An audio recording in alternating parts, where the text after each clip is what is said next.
يا مساء الشوكولاتة، يا مساء الفسيخ الجميل اللي احنا عاملينه. بصوا بصوا بصوا اللحمة احمر ازاي، زبدة زبدة. بصوا خليكي معايا في الفيديو وتشوفي الجمال. عملت الفسيخ في البيت جميل قوي قوي قوي. انا جربت في سمكتين بوري، يعني جربت الاول جبت سمكتين بوري، والسمكة البوري اللي هي بتاعة الفسيخ لازم يكون بقها كده عريض، ما تبقاش بقها رفيع. وجبت الوعاء ده اللي هو بتاع الهاند بلندر، وقلت ان انا هنزلهم فيها، انزل منها المية كلها. تمام زي ما انت شفتها كده، حطها المنديل ورحت حاطه سقطه كده السمكتين، وحطيتها في يعني في المطبخ، او يعني تحطيها في الفرن، بس طبعا مش في الفرن هو سخن. المهم ان انت تسيبيها تسقط كل المية وتنزل كل المية بتاعتها. تمام يوم كده كامل، او مثلا من بالليل للصبح، بس غالبا يعني يوم كامل احسن لك من الصبح. وتبدأي تفتحي الخياشيم بقى بتاعتها. والافضل برضو انك انتي الخياشيم دي تكوني فاتحاها وانتي مسقطاها على راسها، وتكوني حاطه المناديل فيها، وكل شويه كده تشيلي المناديل اللي تتملى الدم هتنزل، والبق برضو تحطي فيه منديل. تمام. لكن لو عايزه تسقطيها كده بس كده ماشي، بس هي الافضل طبعا انك انت تفتحي الخياشيم وتحطي فيها مناديل بصراحه. وتفضلي بقى بصي تنغصي في جسمها كده وفي اللحم بتاعها عشان تفرق معاكي لما تيجي تملحيها. هنا جبت ملح خشن. الملح الخشن حلو قوي في الفسيخ، ان هو حلاوته انك انتي السمكة بتاخد القدر اللي هي عايزاه من الملح. تمام. وحطيت برضو ورق لورا. هتقولي هو ورق لورا ليه؟ ورق لورا عشان يشيل ريحة الزفارة، ما تبقيش بتاكلي وانتي فيه حاجة زفرة كده. وحبة بابريكا مدخنة كده اهو، ما حطيتش. في ناس بتحط كركم، ولكن انا بصراحة شايفة ان ايه، ان يعني ممكن الكركم لو زاد قوي هيمرر، فانا خايفة ما اتحكمش فيه. بعد كده هفتح الخيشوم خيشوم كده، وهحط فيه جزء من الايه، الملح والورق اللورا. مش هيفرق معاكي خالص خالص، ما تقلقيش. يعني ما تقوليش مثلا لا ده كده هيبوظ لي الدنيا، ده كده مش عارف ايه، لا هيشيل ريحة الزفارة خالص. اهم حاجة انك انتي تكون يعني السمكة الفسيخة تبقى حلوة لما تتصفى كويس جدا جدا جدا. افتحي الخياشيم وحطي فيها مناديل، وفي بقها مناديل وسقطيها. تمام. يعني خليها على بوزها كده، اربطيها من ديلها وعلقيها في اي حاجة في المطبخ، هتنزل كل المية، لازم المية كلها تنزل.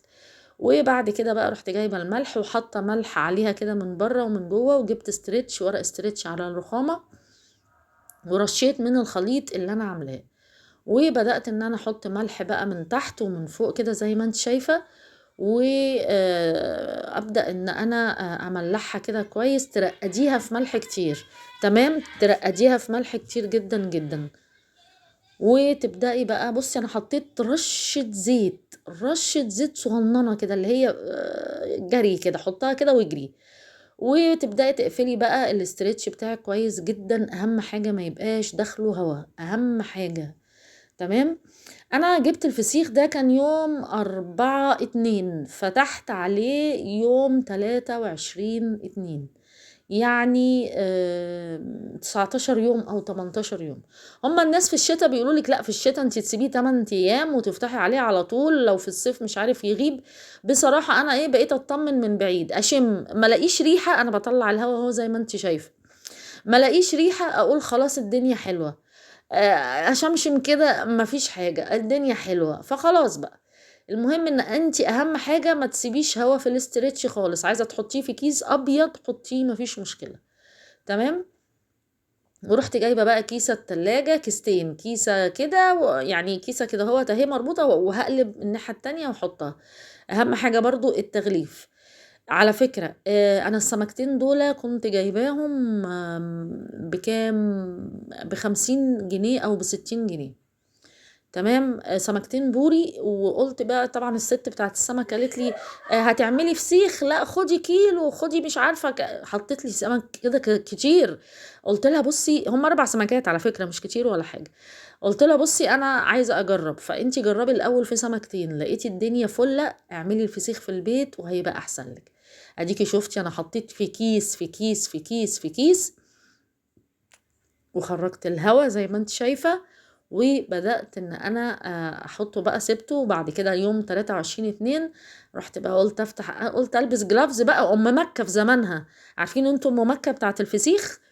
فاهميني ليه ام مكة تلبس بقى الجلافز؟ جلافز مين انا على الجلافز اتشال وانا بنضف الفسيخة. يعني انا بطلعهم طبعا، هتشوفوا طبقة كيس في كيس في كيس، والجلافز ده عمال يطير يمين وشمال. لان انت هتخنقني يا جدع، امشي يا جدع. طبعا طلعتها زي ما انتم شايفين. بأمانة أنا ما شمتش، يعني كنت قلت لو شميت ريحة في التخزين مش حلوة يبقى أنا كده فشلت. لكن لا، بصراحة لا، الريحة كانت ما فيش ريحة زفارة.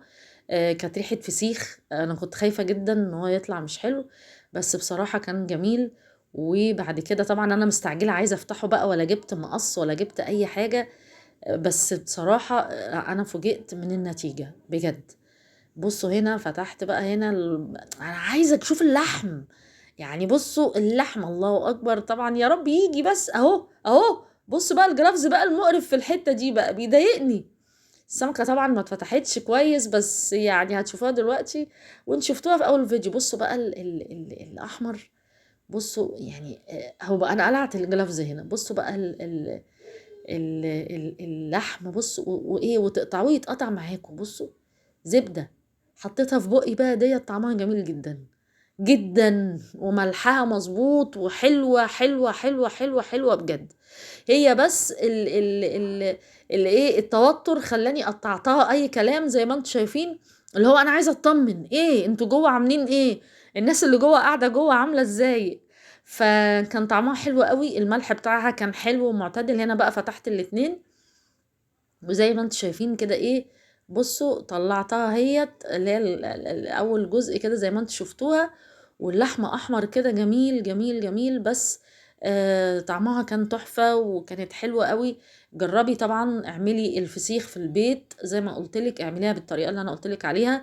لازم تصفي كويس قوي قوي من المية والدم اللي فيه، وتفتحي الخياشيم وتحشيها وتقفليه كويس قوي وتسيبيه. واعمليه بقى من نص رمضان كده عشان العيد، واعملي بقى كميات زي ما انت عايزه. انتوا عارفين كيلو الفسيخ دلوقتي ب 300 و400. لا يعني يا جماعه، انت بتجيبي كيلو ونص فسيخ ب 150 جنيه، هتعملي 6 7 سمكات. يعني اكيد انتوا مش هتاكلوا طول العيد كل ده.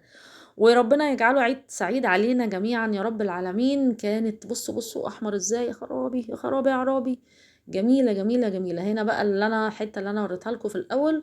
بصوا يا دوبك بس بالمعلقه اللحم طالع زبده كده واحمر وجميل قوي. يا رب الوصفه تعجبك. اشوفك على خير، يلا سلام.